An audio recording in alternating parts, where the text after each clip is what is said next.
All right, so thank you first to the entire distributed team for having us, and we've got a great group up on stage.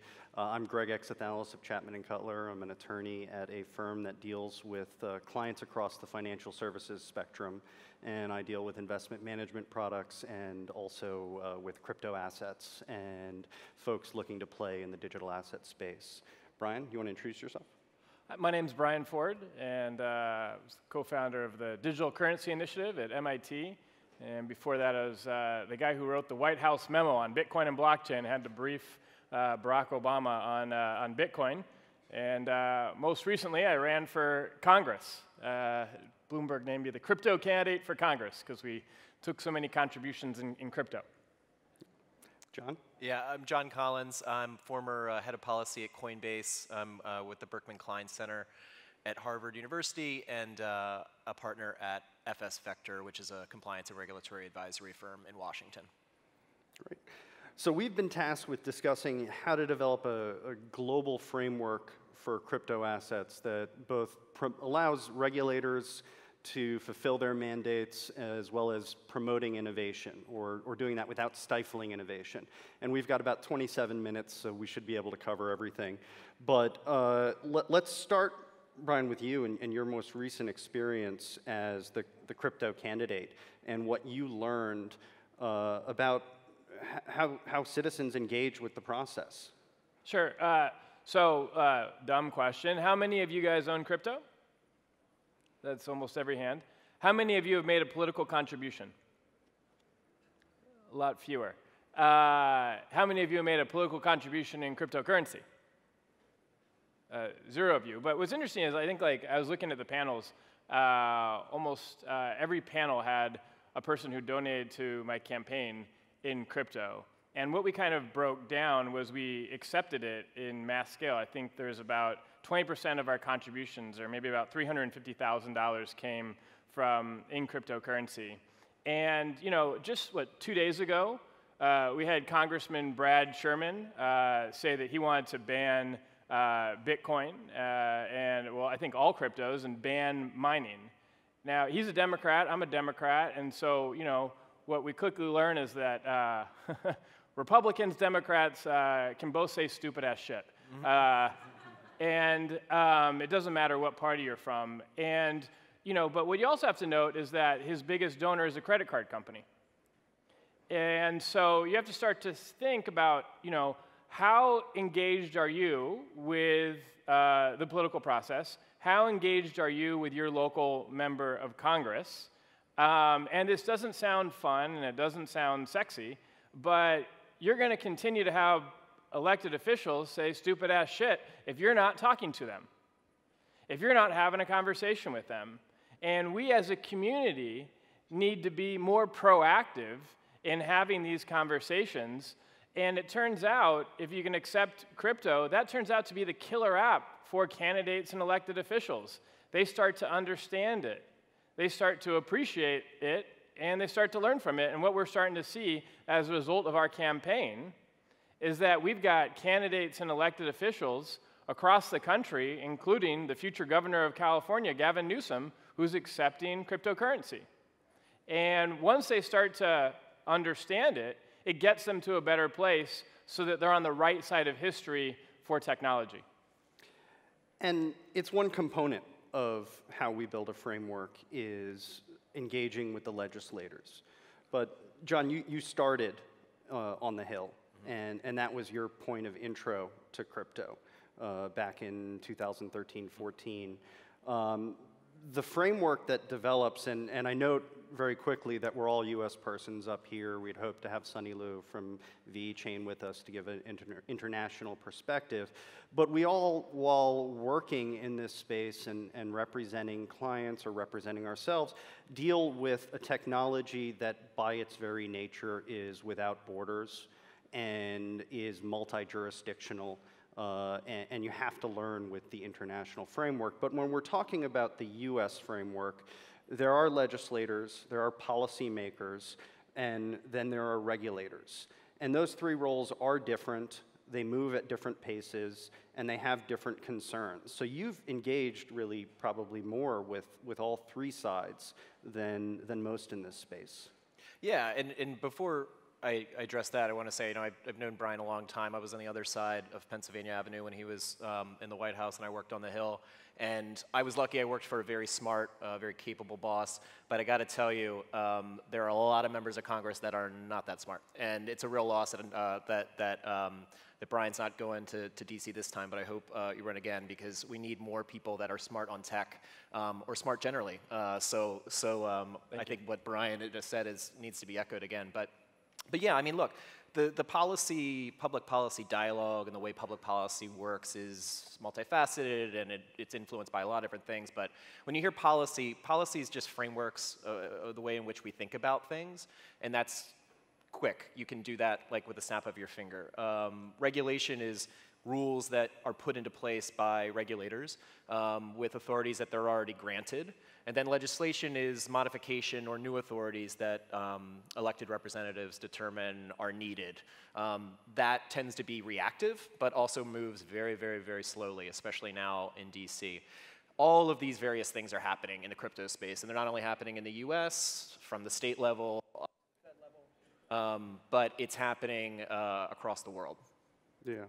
And the speed with which you react is important. My father is Greek, and he would be very mad at me if I didn't quote Heraclitus, who talked about pantarei, which is the stream always moves. Things change. Can you say that again?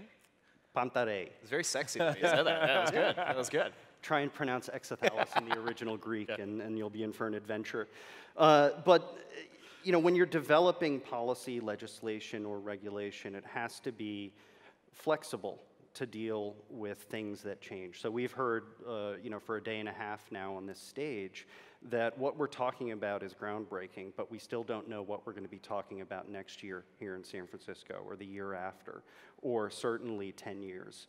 So how do you engage, again, Brian, when you're talking to legislators, how do you engage in a way that can address the concerns they see and they hear and is coming at them from interested parties, but also developing something that can exist with things that move quickly?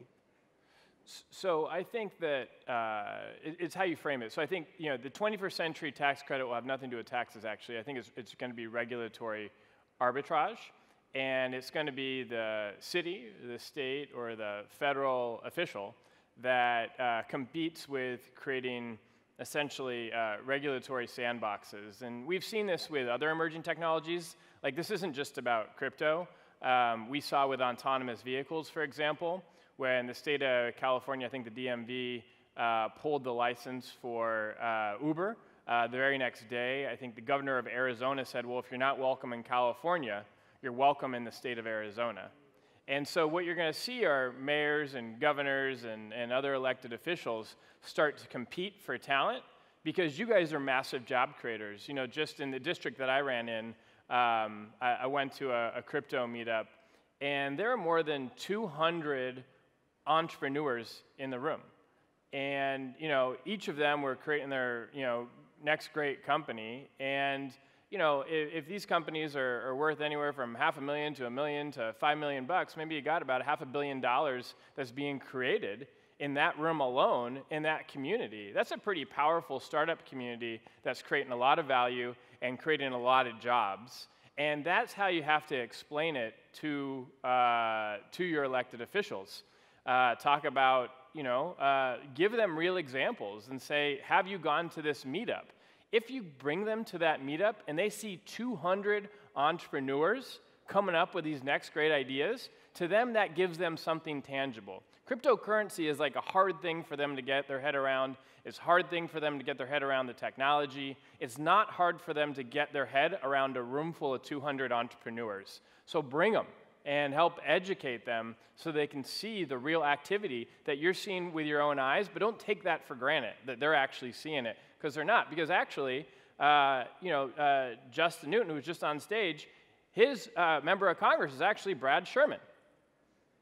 And Justin's creating more jobs than that credit card company.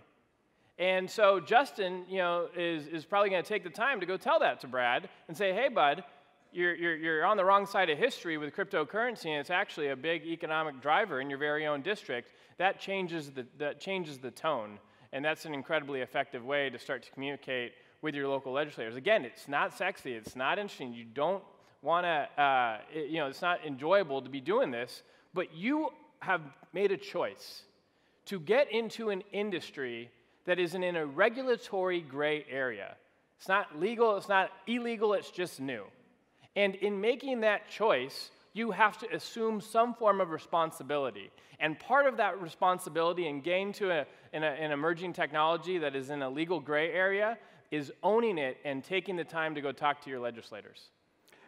Before we hop back to regulatory arbitrage, I will also note that I work at a law firm. This is not legal advice. Anything I say, speak for myself. You guys speak for yourselves right now. We're not representing anyone, and not legal advice. But before we get to regulatory arbitrage, I think it's important to continue to talk about education and what some of the ways are to engage across the spectrum of political candidates, regulators, business community in general. I think all three of us have probably spent a lot of time on just the process of trying to explain something which is very difficult to grasp and is trying to be plugged into a framework that is old and that has functioned reasonably well. I mean, when we talk about securities law in the United States, people can talk about it being onerous. People can talk about some of the shortcomings, some of the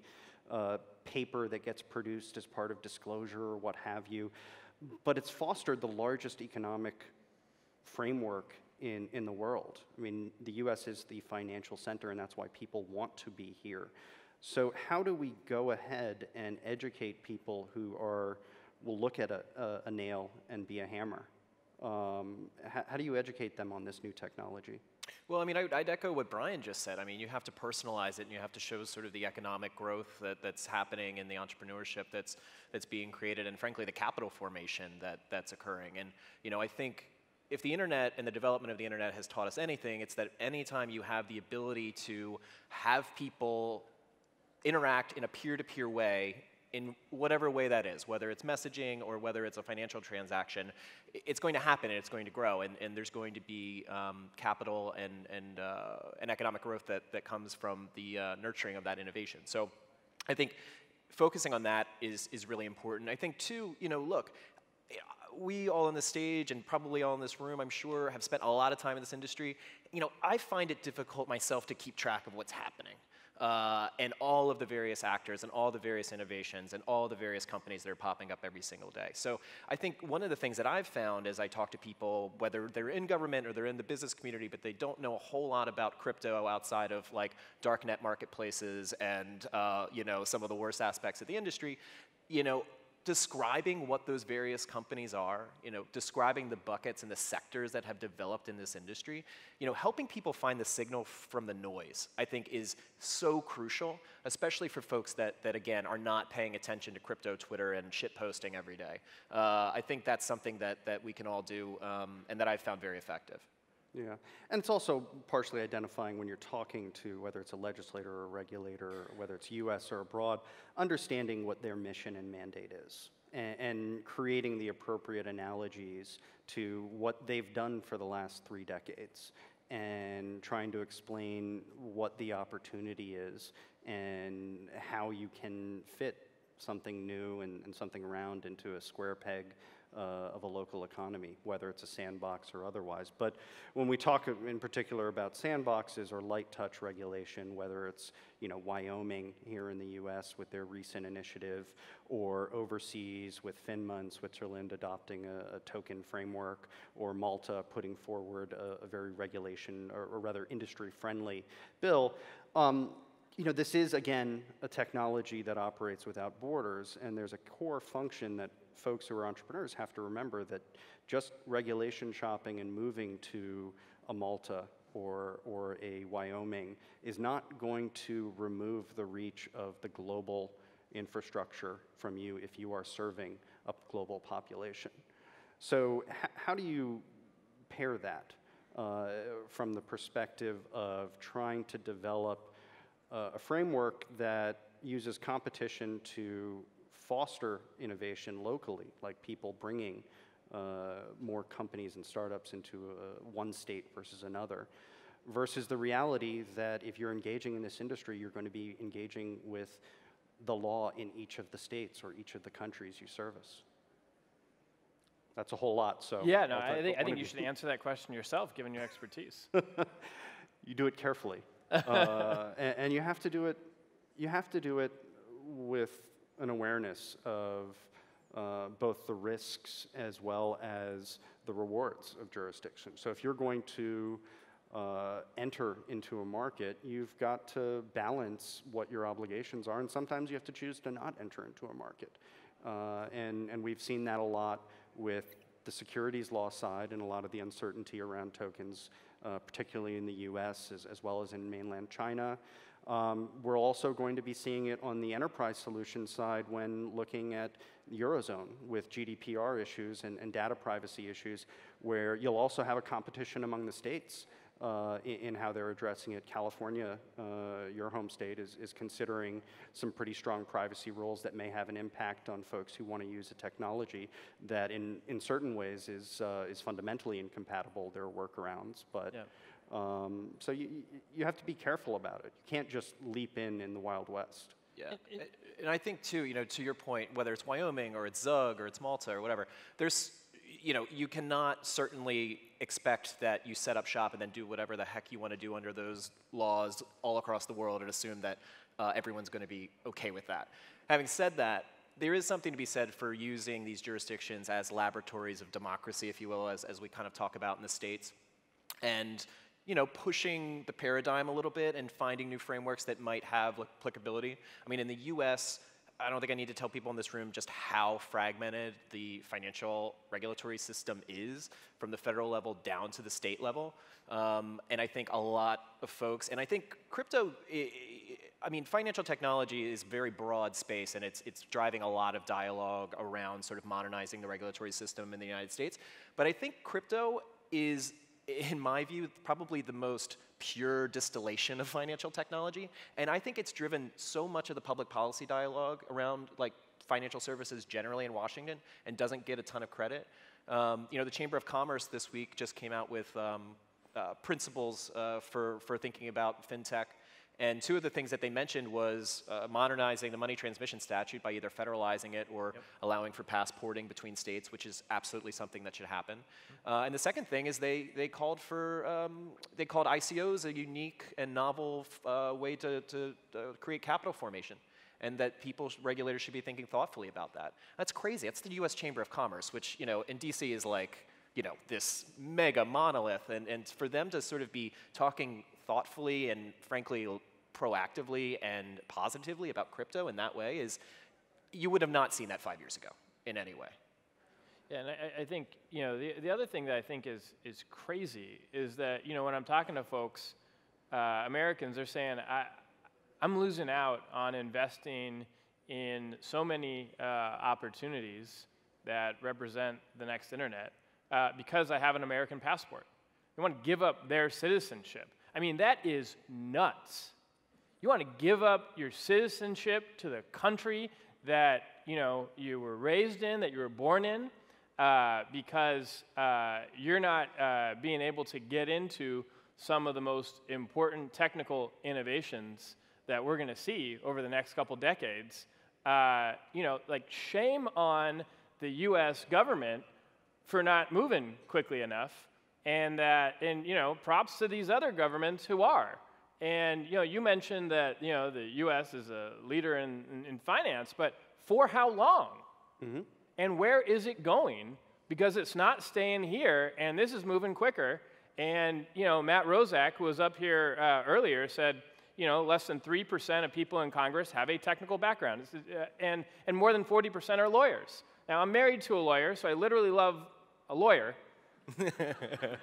But when you're watching congressional hearings with Mark Zuckerberg, and we're all just completely embarrassed, or watching congressional hearings on artificial intelligence, or the ones we just saw this week on cryptocurrencies, we see that in the United States, our legislators were built for the 20th century, and they're facing 21st century challenges.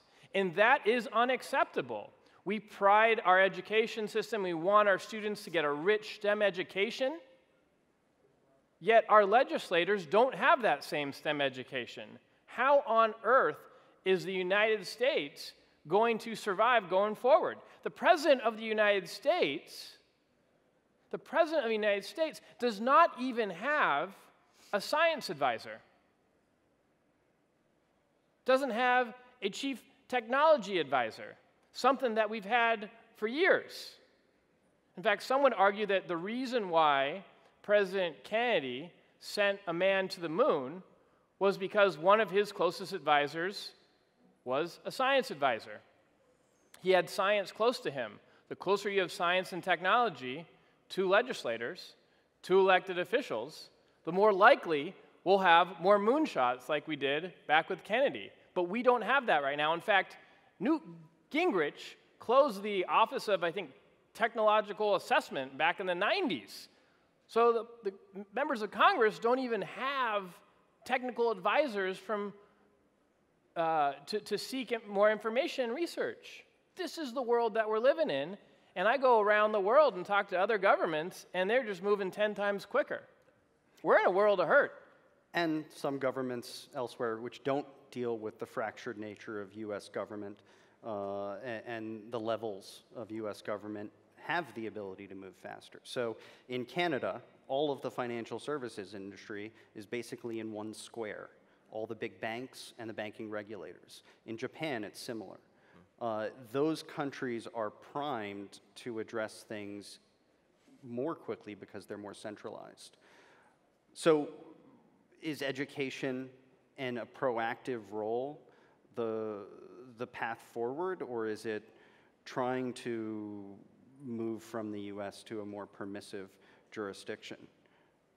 John, I'll throw that to you. I mean, look, I would hope that people would stay here in the United States, but I'll echo what Brian said. It's becoming more difficult, I think, especially in the crypto space, for people to make that calculation. And people are, I've met them, people who are literally giving up their citizenship and moving. Now they're moving to cool places, oftentimes beaches, with Lambos, but still, it would be cool if they stayed in the United States because we've got cool beaches too, and Lambos.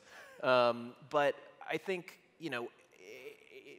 when you look at the nature of financial technology development and of crypto development specifically, and how quickly it's moving and how much tension is now being created, there needs to be a really massive level set of the financial regulatory system in the US. And whether it's federalizing the state money transmission statute or it's a centralization of key inputs and outputs, I don't know what that is, but there should be some sort of high-level task force that actually does something, and Congress should act. I don't expect that to happen anytime soon for all of the reasons I think Brian articulated, but there's got to be something that relieves this tension, because otherwise, two things are going to happen. It's not going to happen here, and it's going to happen in the EU, or it's going to happen in Asia, or it's going to happen in gray markets. I mean, that's exactly what's going to happen. So it would be great if it didn't, because there's a lot of money and jobs that we're leaving on the table. I think one of the interesting things about this technology is it removes much of the gatekeeper function of government. To access markets with traditional financial products, you don't have the ability to post a smart contract address online and access the world. You had to go through developed networks within a financial center, and that doesn't really apply necessarily to crypto, which is one of the reasons I think regulation has had difficulty addressing this, at least US or EU style regulation, in that there's no need to go to the regulator in order to access the market. You can do it directly, and I think that's really one of the areas which has caused some struggle in DC and throughout the world in how you build a framework that works. So I think, New York State Department of Financial Services has gotten beaten up a lot, and some would say very justifiably, yep. But I think they put forward a framework that they thought would work if we were dealing with traditional markets where trust and institutional stability mattered. But that's really not adaptive to this technology, is it? Yeah, and I think we have to be cautious. So, for example, when the bit license was being created, other states wanted to copy it. Now, if you copy that, then you basically copied a virus and inserted it throughout every state, which is bad. So we have to make sure that we get to a good place. But we also need more technical folks in government to see around the corner. I mean, when you look at the government of India, they signed up more people to a digital identity faster than Facebook did. I mean, we think about government being this slow, monolithic thing, but they moved quicker than Facebook in getting 1 billion people with digital identity. To me, that's really impressive. How many of you would want to be the director of the Department of Motor Vehicles? You laugh, right? But how many of you would want to create the first government-issued digital identity on the blockchain for 40 million people? A lot more of you. Now, how can you do that? If I'm going to bet on the director of DMV, if it's one of you, or if I'm going to bet on your startup, I'm actually going to bet on the director of DMV. So here's the ironic thing, is that there is a libertarian base that kind of helped build up crypto. And yet, I think that if you look at where you're going to see a lot of adoption and where it's really going to push forward, it's actually government adopting it. And so I think there's a huge opportunity, and I hope that while many of you are going to be launching wonderful startups and you're going to be doing well, that some of you would also consider public service, a tour of duty, 2 to 3 years. Because getting your great minds and thinking a little differently, like none of you are probably thinking about being the director of the DMV, maybe 1 or 2 of you are now. And getting your minds into government where you have huge platforms to be able to actualize this quicker than your startup is a massive opportunity and a challenge for whatever government or whatever country you're from. And I hope some of you do consider that. And that's really one of the tensions when you talk about the ability to affect change within government. That's very true. It's not always easy, but sometimes it's easier to make that change from within rather than from the private sector. When we look at a global technology in a global marketplace, you realize that there is no, one world government. And an organization I know you're familiar with and one I work with a lot is ID 2020, working with the UN on the issue of digital identity and trying to find something that's legally cognizable. And one of the difficulties is you can develop the best solution in the world for digital identity, but if governments aren't going to accept it, will it be legally cognizable? Will Barclays be able to serve you based on that digital identity if it's not recognized by governments? And the UN can work to bring people together. Trade associations, chambers of commerce can work to bring together an educational framework and a push for model regulation or legislation. But ultimately, it's the governments themselves that still have a certain amount of control. And therefore, engagement is, by necessity, a core function of where this community has to move going forward. Yeah, and I think all of the things that we've talked about here, ultimately, it's to drive that, right? It's to drive confidence. And confidence in government, however you define that, in this technology and the businesses that are being built on it.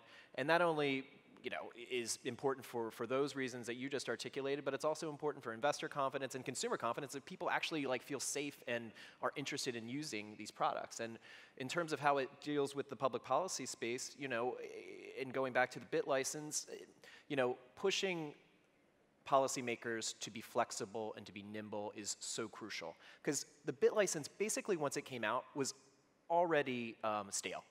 And who the hell would have thought that we would have CryptoKitties 5 years ago when the bit license came out? Nobody. So, in terms of who knows what we'll be talking about 5 years from now, and I think that's an important thing that policymakers should understand. So education, engagement, involvement. We didn't touch on self-regulatory organizations, but that's something that will probably be a key. But public service, get involved. Public service, get involved. Well, thank you again to the entire distributed team and to Brian and to John. It's been our pleasure.